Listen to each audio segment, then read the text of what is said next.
Bienvenue! Aujourd'hui, on va s'intéresser à une technologie qu'on utilise absolument tous les jours, mais souvent sans même le savoir. On a tous déjà fait ça. On lance une recherche sur Internet et hop, ce petit résumé juste là, sous le lien. Ce petit aperçu qui nous dit en quelques secondes si ça vaut le coup de cliquer. Mais d'où est-ce que ça sort? Comment c'est fait? Eh bien, cette petite magie de tous les jours porte un nom. C'est ce qu'on appelle le résumé automatique de texte. Et ça, c'est juste la partie visible d'un univers technologique vraiment passionnant.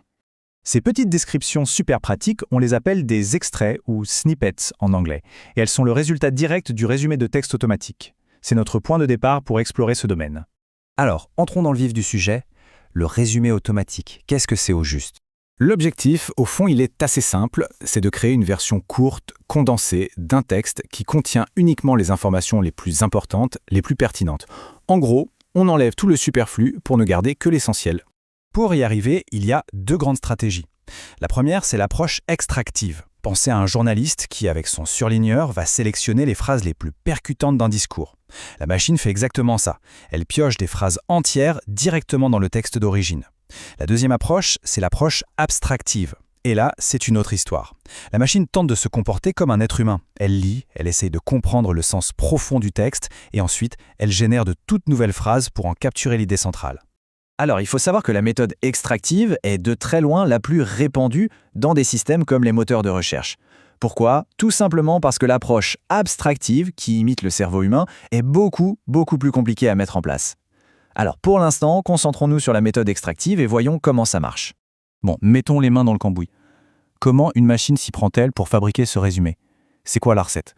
Le processus est assez simple, il se déroule en 3 étapes. D'abord, la sélection du contenu. La machine va choisir les phrases qu'elle considère comme les plus importantes.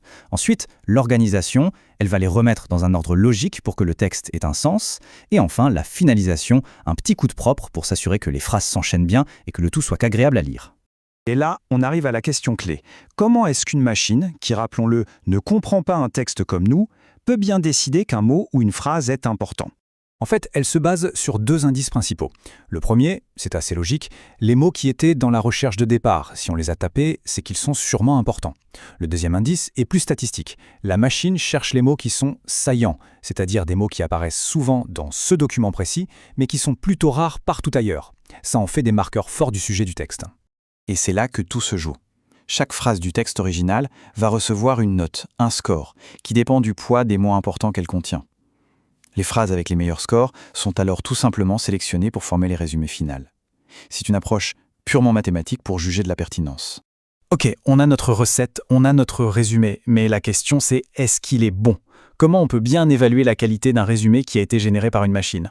Pour faire ça, il existe un outil qui s'appelle Rouge. Il faut le voir un peu comme le bulletin de notes du système. Le principe est vraiment malin. On va noter le résumé de la machine en le comparant à plusieurs résumés de référence qui, eux, ont été écrits par des humains. Prenons un exemple concret pour bien comprendre.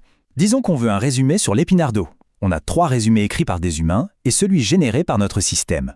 L'outil Rouge va simplement comparer le résumé de la machine avec ceux des humains et compter le nombre de paires de mots, ce qu'on appelle des bigrammes, qu'ils ont en commun.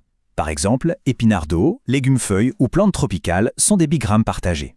Dans notre exemple, on fait le calcul. Le résumé du système obtient un score de 0,43. Plus ce score est proche de 1, plus le résumé de la machine est considéré comme étant de bonne qualité, c'est-à-dire proche de ce qu'un humain aurait écrit. C'est aussi simple que ça.